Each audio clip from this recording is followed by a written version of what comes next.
My name is Marlo Hood. Welcome to a new edition of the AFP Foundation Primers for Journalists on Climate Change and Sustainable Development. By now, we've all heard the dire warnings about global warming and climate change. And we've been told that if humanity doesn't stop dumping greenhouse gases into our atmosphere, there will, almost literally, be hell to pay. Those warnings are well-founded, and our species has precious little time to act. But how, you might ask, can we be so sure? What exactly is global warming, and why should we be so worried about it? If you don't know the basics of climate change, it is impossible to answer these questions, so that's what we're going to focus on today. Perhaps the best place to start in talking about the ABCs of climate change is to understand the difference between climate and weather. It's a little trickier than you might think. The simplest definition of climate is this: average weather. In some ways, that's counterintuitive. Even with all the advances in meteorological science, weather remains very hard to predict. How many times has the morning forecast you saw on TV or on your smartphone turned out to be dead wrong? Which may make you wonder, if weather forecasters can't predict conditions for tomorrow, much less next week or next month, how can climate scientists claim to know what will happen 50 or 100 years from now? The short answer is statistics. Coming back to our definition of climate, an even better one would be this: the averages and the extremes of different weather phenomena. Hot and cold, wet and dry, snowpack and snowmelt, winds and storms. The key point here is that climate looks at how patterns of all these things evolve over time. To be meaningful, those changes have to be measured at the very least on a scale of decades. Centuries or millennia are even better. The longer the time frame, the more certain the conclusions. Assuming, of course, you have the data. Gathering the raw information has always been a major challenge for climate science. Reliable logs for environmental elements as basic as sea level or air temperature only stretch back a couple hundred years at best, and even then they are restricted to a few locations and subject to error. Which is one reason scientists have come up with all sorts of clever proxies to measure these things indirectly. Ice cores extracted from the Arctic or tree rings, for example, can provide amazingly accurate records of rainfall or temperature stretching back thousands of years. But direct measurements are always better, which is why, if there's one graphic representation related to climate change that you should engrave in your mind, it's this one: the Keeling Curve. In 1958, American scientist Charles David Keeling began to track the concentration of carbon dioxide, measured in parts per million, in Earth's atmosphere at the Mauna Loa Observatory in Hawaii, far from any major sources of industry or pollution. The red line shows annual fluctuation between winter and summer, and the black line, well, that shows a rapid climb towards climate catastrophe. We'll come back to that in a minute. But before we talk about this dramatic change in the cocktail of gases that envelops our globe, it's crucial to point out just how stable our atmosphere has been over the course of human history. Since Earth emerged from the last ice age 12,000 years ago, and since humans emerged from the Stone Age shortly thereafter, the planet has by and large kept its thermostat at a very comfortable 15 degrees Celsius, averaged across seasons and latitudes stretching from the tropics to the poles. That's just shy of 60 degrees for those of you who think in Fahrenheit. Looking at the last few 100 million years, there is no better gauge than CO2 of the swings in surface temperature, if you are Homo sapiens, from unbearably hot to unbearably cold. This potent greenhouse gas is not only the best marker of these sometimes dramatic fluctuations, it is what drives them as well. And so it is no coincidence that during the last 11,000 years, a period known as the Holocene, which humans may have abruptly curtailed, the concentration of carbon dioxide in the air remained a very steady 285 parts per million. As you can see from the Keeling Curve, those days are over. Which, to bring our story back to the present, is where we move from climate to climate change. There are many other forces that affect our climate: Earth's shifting orbit, axis, and distance from the sun, ocean currents and winds that help move them, the ability of plants and oceans to absorb CO2. But the most powerful arbiter of whether our planet is a hothouse, an ice locker, or a Garden of Eden is the energy of the sun. Throughout the Holocene period, which has been in fact a halcyon period for humans, solar radiation entering and exiting our atmosphere remained in balance. What the Keeling Curve tells us is that the extraordinary expansion of human civilization, especially in the last 70 years, has disgorged massive amounts of CO2. And what climate science tells us is that this unintended form of pollution has upended this delicate balance, resulting in the process we call global warming. In one sense, global warming has gotten a bad rap, because without it, Earth's atmosphere would be pretty much like the moon's. Fortunately, because our planet is swaddled in an invisible blanket of nitrogen, oxygen, and a small amount of CO2 and other gases, some of the solar energy that bounces off Earth's surface is trapped or absorbed, giving us the heat we need to grow things and live in relative comfort.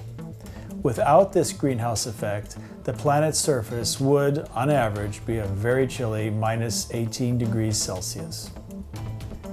But when the proportion of CO2 in the air creeps up from 285 to 400 parts per million, where it is today, our atmosphere, like an extra blanket that we really don't need, traps more of the sun's heat, giving us too much of a good thing. And it gets worse from there. As temperatures rise, especially at the poles, the amount of Earth's surface covered by white snow and ice, which, like a mirror, helps reflect solar radiation back into space, diminishes. That leaves exposed vast expanses of deep blue sea, which absorb the heat instead, setting up a vicious circle of warming that scientists call a positive feedback loop. More heat equals less ice equals more heat. Several times in Earth's 4.6 billion year history, carbon dioxide released into the atmosphere from the bowels of the planet has pushed up temperatures, causing sea levels to rise by tens of meters and wiping out most life forms in the oceans and on land. It's called climate change, and that's what's happening today, with a couple of noteworthy differences. This will be the first time that such changes have been set in motion by a single species, moreover one that is aware of its actions. The other difference is the time scale. In the past, such transitions took hundreds of thousands of years. We've managed to do it in a few hundred. I asked energy expert Jim Williams, chief scientist and a director at the San Francisco-based firm E3, what exactly are we doing to drive up the amount of CO2 in our atmosphere? Here's what he had to say. That's coming from fossil fuel combustion, the emission of CO2, the emission of other greenhouse gases like methane and nitrous oxide. We're also affecting this balance between the incoming sunlight and the outgoing infrared by emitting aerosols like basically soot particles or sulfate, which is something you get from burning coal in a power plant. We also affect it by changing how reflective the surface of the planet is. The scientists have a term albedo, which basically means if 100%, out of all the sunlight coming in, how many percent just reflect back out. And so, snow and ice are very reflective, right? But if you melt them and what's left behind is brown earth and rock, or blue sea, then all of a sudden light that used to be reflected from the sun back out into space is being absorbed at the surface. All of these things are changing the radiation balance of the Earth. So global warming, climate change, all of it comes down to the radiation balance of the Earth. So we're disrupting it through these kinds of activities. So when we look at climate change and the supposed impacts of climate change, how do we know for sure that what we're seeing isn't a product of natural causes as opposed to man-made climate change? Well, there are two ways to respond to that. One of them is direct observation of the effects and seeing the signals that we anticipate seeing if it is either natural or anthropogenic. So Anthropogenic meaning man-made. Man-made, right. So let's take some of the sort of popular climate skeptic theories and put them to the observational test. So the climate skeptics would say, oh, what we're really seeing is a change in the solar radiation input. The sun is putting out more energy, and that's why. So that this is for the category of climate skeptic who acknowledges that there's been a recent change in global mean surface temperature, but they want to say that it's not due to human causes. And so why does the Intergovernmental Panel on Climate Change, reflecting the consensus among the vast majority of scientists, say that it is human caused? So there's the signature aspect of that. And the signature says if it's direct solar radiation, then you would expect the warming to be greatest where the solar radiation is striking the Earth. Therefore, you'd expect to be warming to be the greatest in the tropics. In fact, the warming is greatest at the poles, demonstrably so, and anybody who's traveled to polar regions in recent years would know that, as the permafrost melts and as sea ice melts in the Arctic and so forth. It's very dramatic up there. So that is consistent with greenhouse warming because it's an accentuation of the capture of infrared radiation, and that is predicted by all sort of basic physical models to occur more at the poles relative to the equator, and that's exactly what we're seeing. The other way that we know is actually through our models, which are mathematical representations of the Earth system. And the reason we need models is we already know that there has been anthropogenic caused global warming just up to now. But we want to see what's going to happen in the future. And we need to know how much we need to mitigate in order to avoid some dangerous outcome. And so you need some kind of a tool, a model that will allow you to say, if we do X, then Y will be the result of it.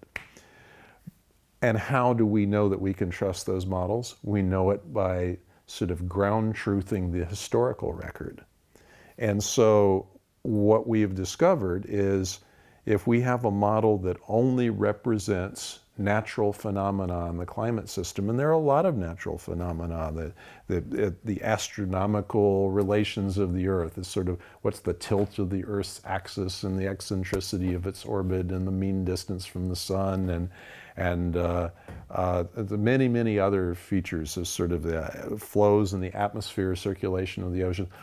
All kinds of things do affect the climate that are natural. But if you only including say volcano eruptions and so forth, but if you only include natural impacts on the radiation balance, we call them radiative forcings. If you only include all the natural forcings, you cannot explain the temperature changes that have already been seen globally and also at the regional scale in dozens of different sort of subdivisions of the globe in no case does the natural forcing only show in many different kinds of models the temperature rise that you would expect. On the other hand, if you include the anthropogenic forcing, it does account for the change. It's the two together. The anthropogenic only isn't quite good enough. The natural only definitely isn't good enough, but you add the two together and you can explain what we have seen in terms of temperature rise over the last century, say. And so that gives us confidence both that we understand the phenomenon and that understanding is built in a predictive model that we can have confidence in going forward is a good guide to how the Earth system is going to react to the things that we do to it. So, here are a few tips for journalists covering climate stories. The first one, when in doubt, ask. There's no shame in asking a climate scientist to check the accuracy of your story. In fact, most of them will be delighted to do it. Second tip, when you're writing a climate story, first what, then why, then how. That is to say, first give us the news, then right away tell us why it's important. And if it's not important, you probably shouldn't be writing about it anyhow. After you've done that, you can then tell us some of the details about the actual science involved. Third and final tip, peer review, peer review, peer review. What do I mean by that? Most journalists are not climate experts, much less climate scientists, so we depend a lot on professional scientific journals to point us in the right direction. The peer review process, quite simply, is one whereby scientific articles are reviewed by experts before they're published. So that way we know by the time it appears in Science or Nature, for example, it's been certified as being new and having a rigorous methodology. After that, it's your job to decide whether it's newsworthy. 4 points to retain. Number 1, global warming is not a bad thing in itself. Indeed, without it, Earth would be uninhabitable. What we have now is too much of a good thing. Number 2, climate change is average weather, or more precisely, the averages and the extremes of different weather phenomena, like hot and cold or wet and dry. Number 3, the main driver of climate change is adding carbon dioxide to our atmosphere. For more than 10,000 years, the concentration of CO2 was stable at 285 parts per million. In less than 100 years, it has shot up to 400. And finally, positive feedback is a self-reinforcing process. For example, less ice cover means more heat absorbed from the sun, and more heat means less ice.